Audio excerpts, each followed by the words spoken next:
Hey, this is Seagrove. I am an analysis caster for Bronze Boot Camp, which is a part of the Trinity Force podcast, and I've been looking at the possible groupings for Worlds since the reveal is tomorrow, and I want to talk to you all about some ideal groups for North America, whether you're a fan of one of the individual teams or you want to see like the best chance of all three teams getting out of group stages, or whether you just want to guarantee two of the teams go, which was what I would consider the best possible group pool for NA.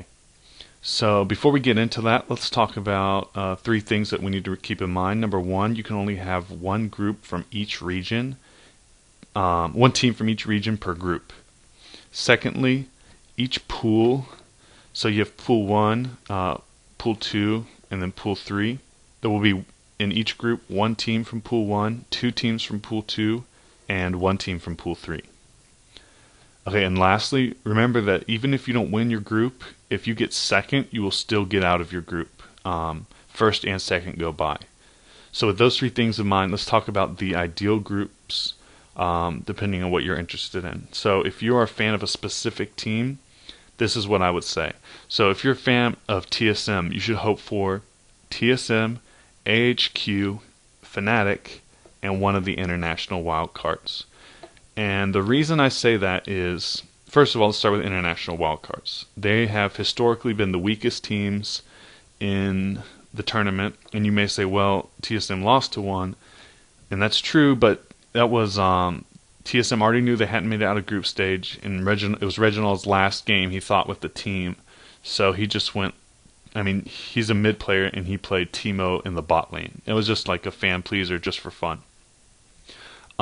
So after watching the international wildcard teams, it seems to me like they're still probably going to be the weakest. Not that they're like terrible teams, but this is the World Championship, so that's definitely one. Those are definitely one.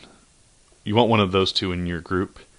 And then I had to pick two teams from Pool 2. So the reason is that I picked these two is because of Pool 2, they can't play Cloud9. AHQ is probably the weakest team in Pool 2. And then after AHQ, probably TPA, but TPA, you can't pick AHQ and TPA because they're from the same region. So you have to choose between Fnatic, one of the Korean teams, and one of the Chinese teams. And while Fnatic's a great team, if I had to choose, I would play Fnatic. Then, if you are a C9 fan, I would choose this group. And the reason, Alliance obviously are a really strong team. They're in the first pool, but because they're in the first pool, I have to pick. I have to choose TSM, who I can't choose because they're in the same group as Cloud9, or I have to pick Alliance, Blue, or EDG. And I'm not going to pick Blue because they're the best team in the world. So I'm choosing between EDG and Alliance. And I love Alliance. I hope they prove me wrong, but I think EDG is a stronger team. So I would choose Alliance and then TPA. And the reason I picked TPA over AHQ, even though AHQ is a weaker team, it's pretty close, but AHQ has a really, really strong mid laner who plays Assassins, and he, I think, would give High a lot of trouble. Whereas TPA, I think, is a better matchup for Cloud9. Plus, Cloud9's beaten TPA before, so I think that would be a good confidence boost for Cloud9 going in. And then lastly, we have either one of the international wildcards would be good. So if you are an LMQ fan like I am, this is the group I would hope for LMQ. So LMQ is in, keep in mind LMQ is in the third pool, so no matter what group they get, it's not going to be easy. So let's look at the different options here. So LMQ from Pool 3, I have to pick two teams from here. So for the same reason I picked AHQ and Fnatic for TSM, I'd pick those for LMQ. And since I picked Fnatic, I can't pick Alliance, so I have to pick EDG. So this is like LMQ's ideal draw, and they still, LMQ between Fnatic is probably 50-50 who would take that. LMQ versus AHQ, I'd give it like 70-30 or 80-20 LMQ. And then EDG, LMQ, probably 90-10, honestly. I think LMQ is weaker, and also since they're a Chinese team, I think playing as EDG would be hard for them mentally. I think it would get in their heads.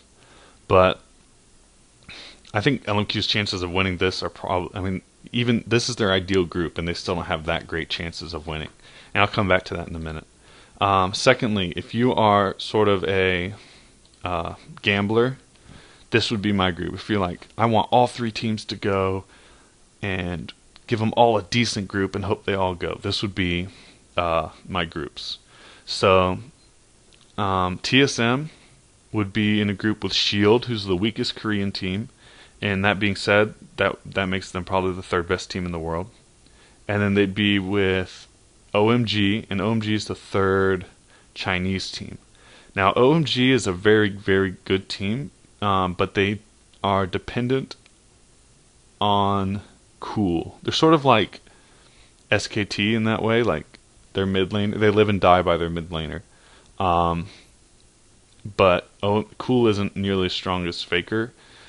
Or he's not as strong as Faker, and I think TSM would match up pretty well with them, because if Bjergsen could keep him from getting out of control with Amazing's help, then TSM could win that game. I think TSM matches up best with OMG. Even like, I think TSM has a better chance against OMG than Cloud9 does. Even I consider Cloud9 a stronger team overall than TSM. Then obviously I just picked Dark Passage. I could have gone either way between Dark Passage and Kaboom or KBM Esports.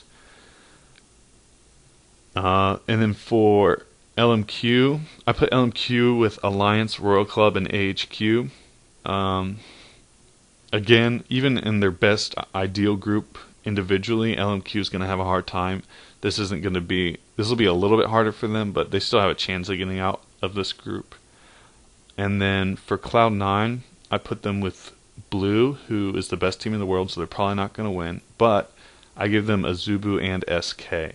I would have changed things up, but there's a bunch of limitations. Remember we talked about at the beginning about who can be in your group, and that affects things. So Cloud9 should beat Azubu, they should beat SK, they should lose to Blue. So Cloud9 should go by in this group. TSM has maybe a 35% chance of going by in this group, and then LMQ would have like a 15 to 20% chance of going by. So there would be a chance with these groups that all three teams would go by. Now lastly, this is what I would consider the best overall. I love LMQ. They're probably my favorite team.